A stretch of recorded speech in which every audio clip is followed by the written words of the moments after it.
ทักทายสบายดีพี่น้องเอฟซีทุกท่านยินดีต้อนรับเข้าสู่ช่อง YouTube บาเย็นที่นำช่วยสปปลาววันนี้บาเย็นที่นำช่วยพาพี่น้องมาประกอบอาหารนะพี่น้องตัวไก่พี่น้องเนาะเพราะว่าบาเย็นเตรียมช่วยเตรียมวัตถุดิบไว้เป็นที่เรียบร้อยพี่น้องไปติดตามรับชมกันเลยพี่น้องนี่คือวัตถุดิบของเราพี่น้องเนาะเอาต้มไก่ชุบเป็นที่เรียบร้อยแล้วก็ส่วนประกอบเราก็มีต้นหอมพี่น้องแล้วก็ขาดบ่ได้คือผักแพรวพี่น้องผักแพรวนี่ขาดบ่ได้เลยเพราะว่าข้าวซั่วไก่เนาะมีผักแพรวเนี่ยผักแพรวนี่ขาดบ่ได้เลยพี่น้องเป็นส่วนประกอบหนึ่งเป็นส่วนประกอบหลักของในการซั่วไก่พี่น้องเนาะนี่ซั่วไก่เขาก็ต้มเป็นตีเรียบร้อยเนาะพี่น้องเนาะวันนี้บานเย็นที่น้ำพีพาพี่น้องมาฉีกเลยพี่น้องเด้อมาฉีกให้เป็นนี่พี่น้องฉีกให้เป็นชิ้นน้อยๆเนาะไก่นี่เอามาฉีกวิธีคั่วกับบ่ยากพี่น้องต้มไก่ชุกแล้วก็เอามาฉีกพี่น้องฉีกกันเป็นชิ้นน้อยๆนี่พี่น้องไก่เนาะไก่บ้านนี่พี่น้องฉีกเป็นชิ้นน้อยๆเด้อพี่น้องเด้อนี่เนื้อขาวๆเลยไก่บ้าน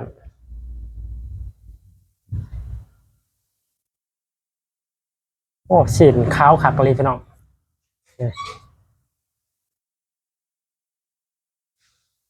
ชิ้นไก่บ้านได้พี่น้องเด้อไก่บ้าน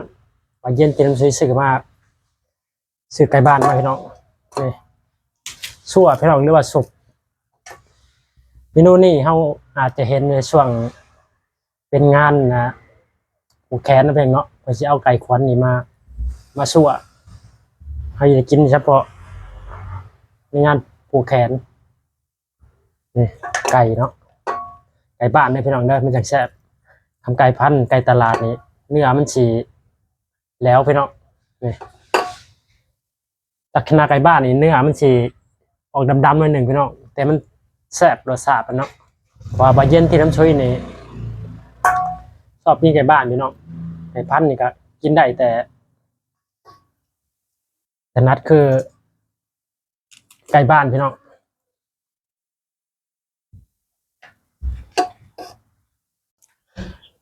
หลังจากเขาสีไก่เป็นทีเรียบร้อยพี่น้องนี่คือหน้าตาเมนูไก่เขานะพี่น้องนี่คือเนื้อไก่ของเขาที่เขาสีแล้วพี่น้องแล้วก็บะเย็นที่น้ำช่วยได้มาเกียมส่วนประกอบมันพี่น้องนี่คือต้นหอมเนาะเขาซอยเป็นทีเรียบร้อยแล้วก็นี่พี่น้องนี่ต้นหอมที่เขาซอยเป็นทีเรียบร้อยเนาะสิ่งสำคัญชั่วไก่นี่ขาดบ่ได้คือผักแพรวพี่น้องนี่ว่าผักแพรวพี่น้องเมืองไทยไปจะเรียกว่าผักยังกันยังบ่ฮู้เลยพี่น้องนี่คือผักแพรวพี่น้องขาดบ่ได้คือเป็นหมากหัวใจรักก็ว่าได้พี่น้องผักแพรวนี่เป็นส่วนหนึ่งของเฮ็ดให้เมนูเฮานี่เฮ็ดให้มีกลิ่นอายจากธรรมชาติหรือว่าเฮ็ดส่งกลิ่นหอมพี่น้องเมนูชั่วไก่พี่น้องหลังจากนั้นน่าจะเอาน้ำซุปไปเนาะน้ำซุปที่เฮาต้มเนาะเฮาจะมาเทลงใส่เนื้อที่เฮาสีกแล้วพี่น้องนี่คือน้ำซุปพี่น้องน้ำซุปไก่เนาะเฮาจะเทลงใส่นี่พี่น้องเทใส่เนาะเมนูนี่หากินยากเลยพี่น้องเมนูนี่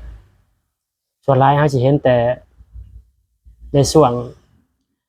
งานมัดแขนหรือว่างานกินดองพี่น้องเขาสิเอาไก่ขวัญนี่มาสีกเนาะหลังจากมันสูตรคนแล้วก็เขาเอาไก่มาสีกเป็นชิ้นแล้วก็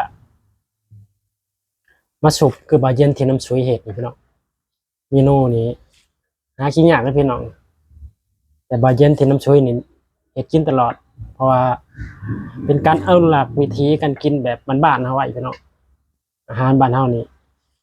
ขาดบ่ได้เลยพี่น้องเพราะว่าเฮาเคยกินมาแต่ต้นกำเนิดแพงเนาะนี่อาหารนี่ไปทางใดก็เริ่มบ่ได้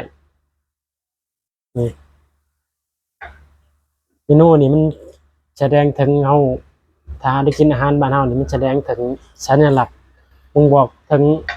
เฮายังบ่ลืมชาติพันธุ์บ้านเฮาพี่น้องเมนูว่าเย็นที่น้ำช่วยนี่ไปอยู่ทางใดขาดบ่ได้เลยพี่น้องเมนูอาหารบ้านเฮาเพราะว่าเขาเคยกินมาแต่โบราณกาลพี่น้อง แต่ตอนยังไวเนาะนี่คือเฮาน้ำมันน้อยโพดพี่น้องเพราะว่าเนื้อมันหลายเฮาสิมาเย็นเตรียมที่เติมน้ำอีกน้ำมันน้อยโพดพี่น้องเอ้ยมาเย็นเตรียมช่วยก็ได้เติมน้ำอีกเนาะข้างหม้อให้มันเดือดก่อนเฮาจังเทใส่อีกว่าน้ำมันน้อยก่อนอื่นหมดขอฝากพี่น้องกดไลค์กดแชร์หน่อยเด้อช่อง YouTube แล้วก็แฟนเพจบ่าวเย็นที่น้ำซุยสปปลาวพี่น้องเอ้ยบ่าวเย็นที่น้ำซุยสิมาถ่ายทอดวิถีชีวิตในการเอาเขามาอยู่ในตัวเมืองใหญ่เนาะแต่ยังคงอนุรักษ์วิถีการกินแบบบ้านๆไว้พี่น้องเลยเพราะว่าเอาไปถึงได้กับขาดอาหารบ้านเฮาบ่ได้พี่น้องอาหารบ้านเพิ่นก็แซ่บคือกันแต่เฮายังคงอนุรักษ์วิถีการกินแบบบ้านๆเอาไว้พี่น้อง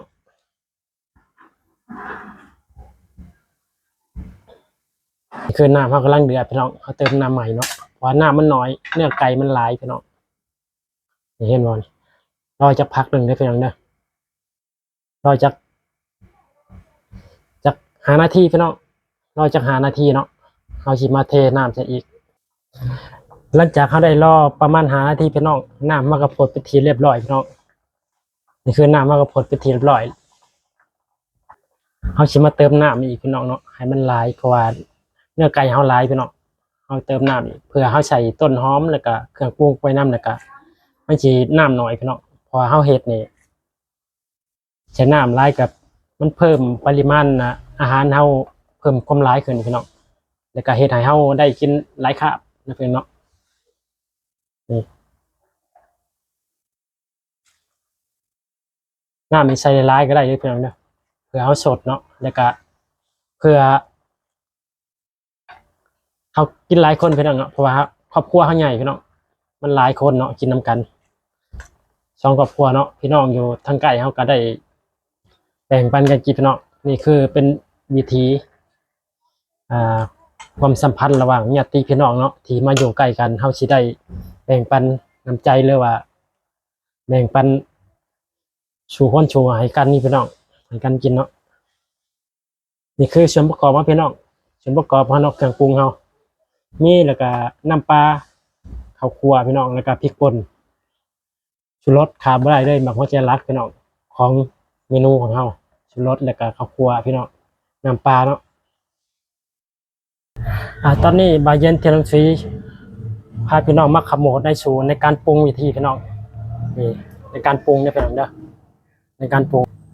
อันแรกคือน้ำปลาพี่น้องน้ำปลานี่ขาดบ่ได้ใส่ได้พี่น้องน้ำปลานี่แล้วก็เกลือเฮานี่ก็นี่คือเกลือพี่น้องเกลือเฮาก็ใส่อีกได้พี่น้องเด้อขาดบ่ได้คือเกลือนี่มันสิให้ความนัวพี่น้องเกลือนี่น้ำปลาทั้งเฮาสิใส่น้ำปลาแล้วก็เฮาใส่มาอะไรอีกแล้วก็ชูรสพี่น้องใส่หลายแซ่บหลายพี่น้องนี่ไอ้ซอนกัวพี่น้องซอนกัวแล้วก็ข้าวคั่วนี่คือข้าวคั่วพี่น้องข้าวคั่วใส่ลายแล้วก็พริกป่นพี่น้องพริกป่นนี่เฮาหมักเผ็ดเฮาก็ใส่หลายหมักบ่เผ็ดก็ใส่น้อยตามอัตราวิสัยของไผมันเด้อพี่น้องเนาะ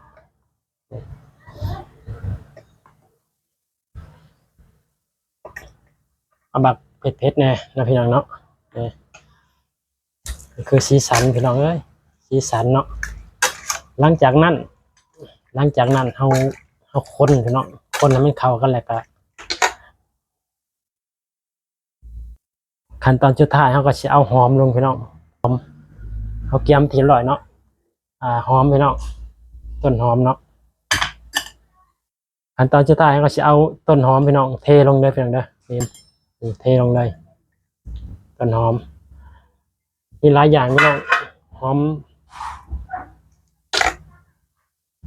นี่ต้นหอมเอามาคนอีกพี่น้องเลยนี่คนอีกพ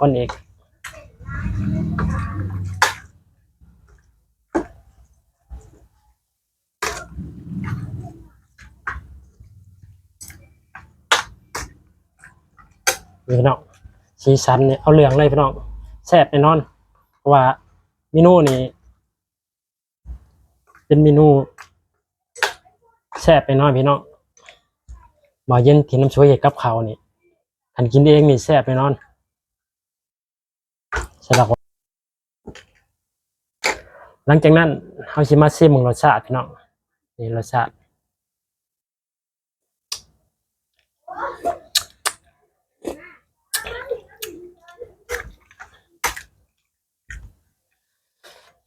รายการเลยพี่น้องพอ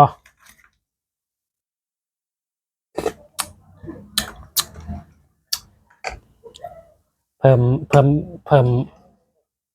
ผงนัวไปอีกหน่อยหนึ่งพี่น้องนี่คือชัวไก่พี่น้องชัวไก่เนาะพี่น้องอีสานกับแถวอีสานกับอาจจะหูใกล้พี่น้องว่าเป็นบางเขตได้พี่น้องเนอะพี่น้องคนไทยหรือว่าไทยอีสานเป็นเมนูเดียวกันกับพี่น้องชาวปปลาวเขาบ่แตกต่างกันเลยพี่น้องรวมไปถึงภาษาปากว่าวเนาะเป็นสำเนียงเดียวกันเลยพี่น้องอีสานถ้าไทยแท้นี่เมนูอาหารอันนี้เพิ่นบ่ฮู้เลยพี่น้องรายการเลยพี่น้องรายการเลยนี่คือสีสันของเราพี่น้องสีสันเนาะ